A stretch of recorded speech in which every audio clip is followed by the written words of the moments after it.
How important do you think it was that those two movies be done by someone with Indiana ties? Well, I don't think it was required, but I don't think it would have. It just would have been. They would have been different, and particularly Hoosiers. Maybe not so much Rudy, because Angelo and I didn't get to go. We didn't go to Notre Dame. Angelo actually probably hates a strong word, but he grew up in Bloomington and he did not like Notre Dame. And when he was writing the movie, before he started, Rudy kept saying to him, "Angelo, just try to imagine writing my story as if it were a kid that grew up wanting to and dreaming of playing Indiana basketball, you know." But Hoosiers, that's different, I think. And not, it just would have been different, you know, and we'll never know unless they make a sequel sometime after we're gone. But I think that, and by the way, it wasn't just our experiences. It was the fact that, you know, they wanted us to shoot this movie in Canada. And we said, you know, if we're doing a hockey movie, I get that. But this is basketball. And you don't have to coach these people how to react. And, you know, I mean, they had a screening of the movie at Banker's Life Sunday afternoon.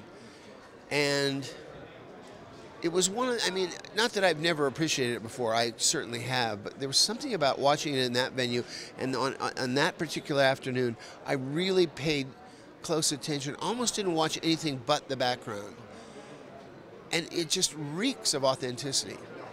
Because every one of those pairs of eyes, what they're looking at, they get it, you know? It's like in the end of the movie, when everyone was telling me, you better get Morris, the guy that played Jimmy Chitwood. In the warm-ups, he wasn't even coming close to hitting a basket.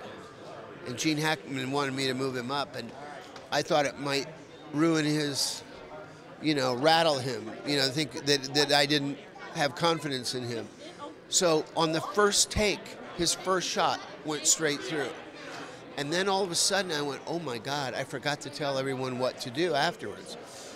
Well, what you see in the movie is totally non-directed. That was all spontaneous reaction. Even the visiting players sitting on the floor and crying and pounding the floor, and the cheerleaders consoling each other, and all of that was just, that was instinctual stuff. These kids had all been through it before. They knew exactly what to do.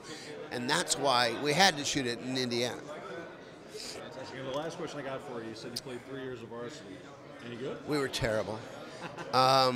We were really bad. We were known for our football teams. I have, there's actually a quote. I know you can edit this, so there is a quote. I had to go to my high school yearbook just to refresh my memory.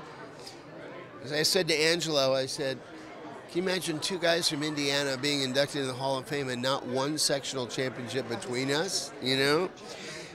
Here's what my yearbook said. It took the Decatur Quintet 10 games to break the ice and come up with 2 victories over Kendallville and Angola before hitting another dry spell of 7 games, losing many by only a few breaks.